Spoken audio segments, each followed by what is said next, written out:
You want to hear a story, friend? All right. I'll tell you one they don't much mention in the saloons, not unless the night's gone long and the whiskey's run low. But every now and then, when the wind's right, I remember it clear as the day it happened. Picture it. A widow and her 3 kids up on an auction block, folks bidding on them like they were sacks of potatoes. And me? I stood up, though I'd have sooner vanished into the dust. You ever see a town turn mean?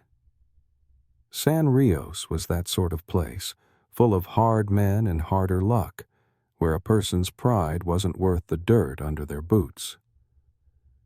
I didn't much care for crowds, but that morning something drew me in. Horses stomping, cattle bawling, the sun already angry above, felt like the world was holding its breath. Then I saw her, Sarah Whitaker, clutching her little ones so tight their knuckles were white. She was barely more than a girl herself, but the grief in her eyes looked ancient.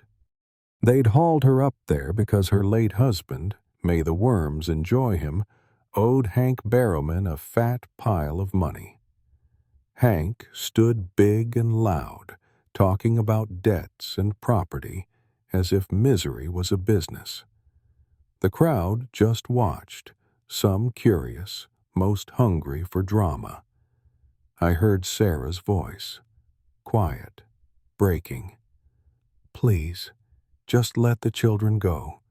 They're only babies. Hank's man yanked the oldest boy from her skirts. The twins screamed. One clung to her arm till a brute pulled her away. The sound, it stuck with me, cut through the market noise like a knife. Sarah dropped to her knees, begging, sobbing, grabbing for Hank's boots. He kicked her aside like she was nothing. Folks laughed. I don't recall deciding to move.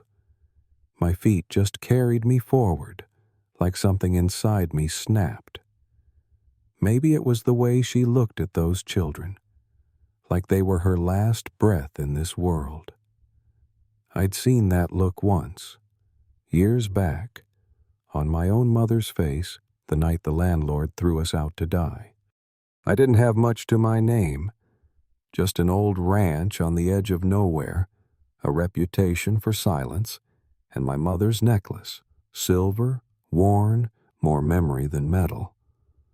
But I stepped up to that platform and set down what little whiskey I could afford. The crowd snickered, but I squared my shoulders. I'll pay the debt. Her and the kids. Let 'em go. Hank sneered. You? That old coat of yours got gold in the lining? He named his price, high as sin. I didn't flinch, just reached into my coat and took out the necklace. This'll hold till I bring the rest, I said, voice steady, though my insides were shaking. The necklace meant the world to me, but Sarah and those kids, they needed a world more than I did. I locked eyes with Hank, and I reckon he saw something in me he didn't like. Or maybe he was just greedy enough to take the offer. He spat on the ground. You got till sunrise. And that was that. I led Sarah and the kids out of that hell, folks parting like water, whispering behind their hands. On the road back, she barely spoke above a whisper. Thank you, sir. I'll work hard. I won't be any trouble. Heard it before. Heard it too many times from folks who'd been broken so long they didn't know how to stand straight. I just kept my eyes on the trail, brought them to my place, an old log cabin tucked against a line of pines, smoke curling out the chimney, quiet as prayer.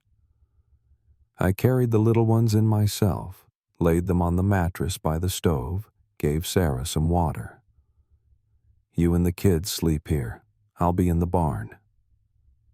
She looked at me like she was waiting for the catch. I just nodded and left her with the door creaking behind me. That first night, I heard her crying. Not loud, just a broken sound carried by the wind. Next morning, I found her scrubbing the floor with her skirt, hands raw and red. She'd tried to make porridge with what little cornmeal was left. I told her, "You don't need to bleed for a roof. Just see to the children." She froze, spoon hovering over the pot, eyes wide. I think she thought it was a trick.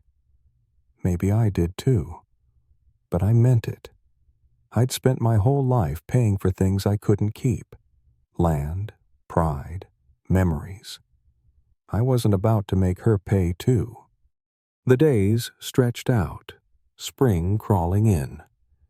Sarah kept working herself to the bone, even when her hands were shaking from cold or tiredness. I never told her to stop, but I did what I could. Fixed the porch so the kids wouldn't get splinters, built little stools for them to reach the table. I'd come in from the barn and find them giggling, calling me silent uncle. Sometimes I almost smiled, Then, one night, her boy took sick.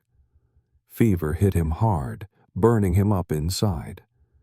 I heard her whispering in the dark, "I need help, Lord. I need help." I ran out into the storm, the kind that rattles the bones, looking for wild herbs my mother once taught me about. Came back drenched and half frozen, but with the cure in my hands. We sat by the stove all night, passing wet cloths back and forth, listening to the wind batter the cabin. Morning came, and the fever broke. Sarah looked at me like she was seeing a man for the first time, not a monster who'd bought her freedom.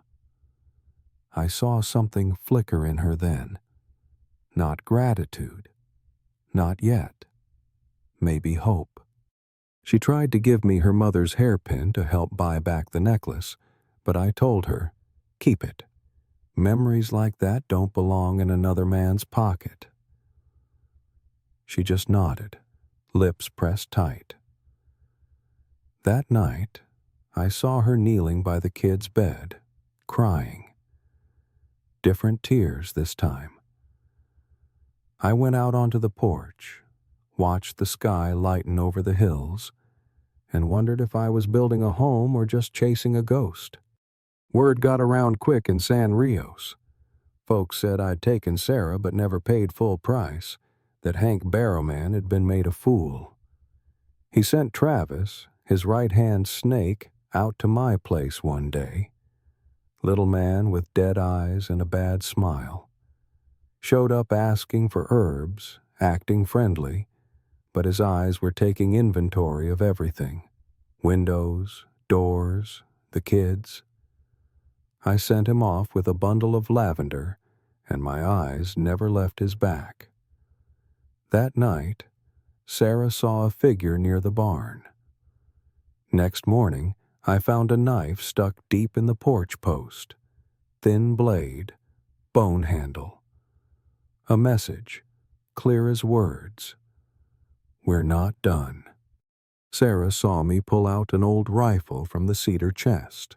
She asked, "You were a soldier?" I nodded. "Long time ago. I keep this now to protect, not to kill." My hands shook as I cleaned it, but I couldn't let her see. I told her about my mother, the landlord that let her die because she couldn't pay, me burying her alone under a willow tree. Swore then I'd never stand by if I could help it. Some promises stick longer than blood. Storm rolled in the next night, wind shaking the rafters, thunder rattling my teeth. I stood on the porch, watching the sky break open, Sarah beside me wrapped in my old coat. She asked, "Why? Why risk everything for us?" I couldn't answer easy. The truth was, I'd failed before. I wasn't about to fail again. You remind me of someone I couldn't save, I said, voice barely more than a growl. She slipped her hand in mine, and we stood there while the storm burned itself out. When the clouds cleared, I saddled my horse, told her I'd be back with the necklace, one way or another. She stood on the porch with the triplets clinging to her skirts, not saying goodbye, just watching, eyes dark as the river in spring.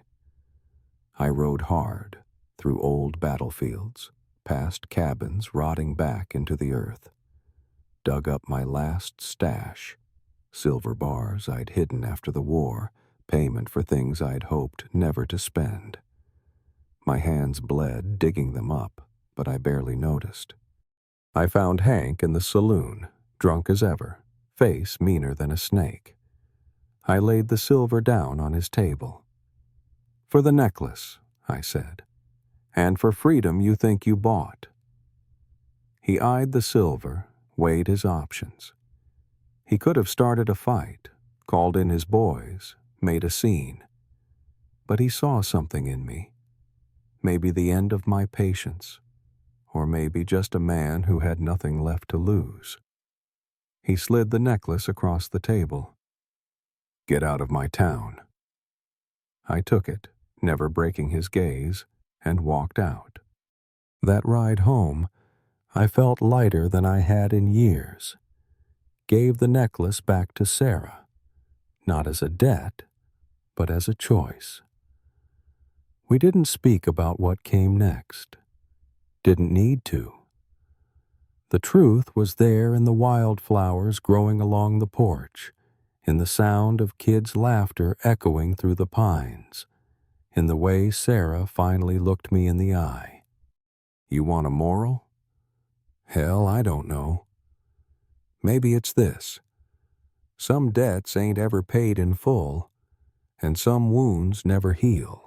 But every so often, a man gets a second shot at the right thing, and if he's lucky, he takes it. That's all there is. The rest, well, some stories just echo on the wind.